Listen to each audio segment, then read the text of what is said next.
Hey, what's happening? Welcome to another episode on my YouTube channel.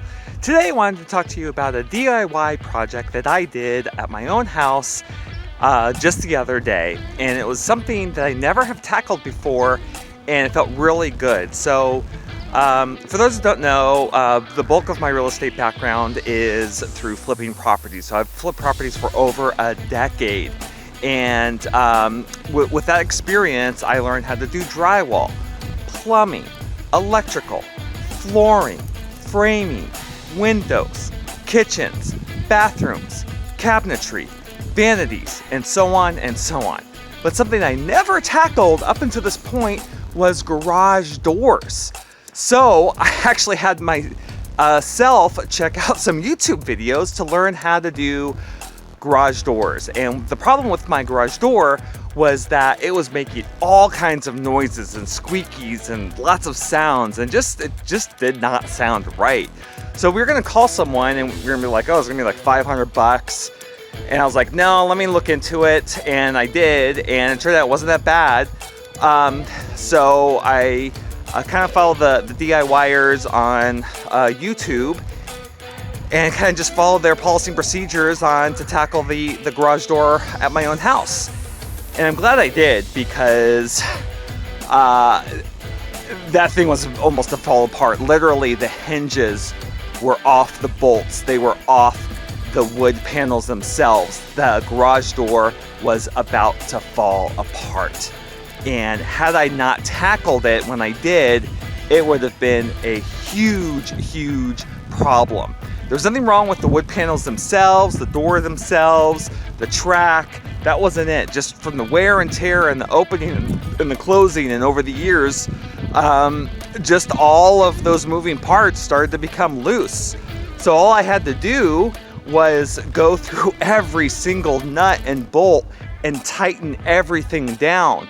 And on top of that, from the homework that I did, I had to lube everything. So all of the hinges were stuck and tight. They weren't moving easily. I had to lube the spring and the wire tensioners and the rollers, the ball bearings, and all of that.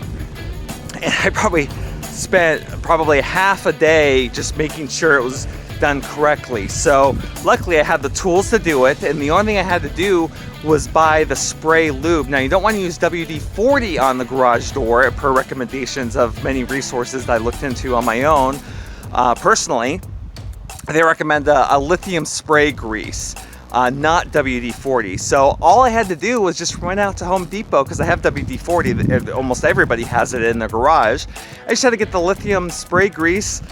It was like $5 and change, and that's it. And I had no bolts were missing, no screws were missing. I just had to tighten everything down, lube all the moving parts, and call it a day. That's it. It was great. It felt really, really good.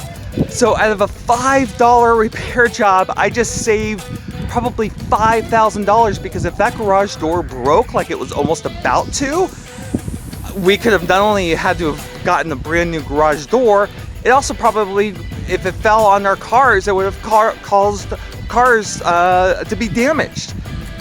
I didn't want to go through those headaches, so I'm glad I tackled it when I did, and it felt really, really good. So with that experience, that's something else I could bring to the table as a real estate broker. A lot of people out there will just kind of tell you what to do, and they have no experience doing it with renovation projects, construction projects. But me, I am hands-on. In fact, I have a listing coming up in Hollister pretty soon that I am going to be hands-on, because the house does need a little bit of work. And based on the reports that we're going to be getting, I'm going to be tackling some of those bullet points and working on some of the scope of work myself. And that's one of the biggest advantages that I could bring to the table from my flip experience and background. So as a real estate broker, I can help you through that. Not just telling you what to do, but actually physically be hands-on in the trenches. So if you need a real estate broker, if you need someone to help buy you sell a real property, I'm your guy. So anyway, thanks for watching. Don't forget that Excuse me, don't forget to hit that like and subscribe button, hit that notification bell so you know when the next video pops up, and I will see you next time. Cheers.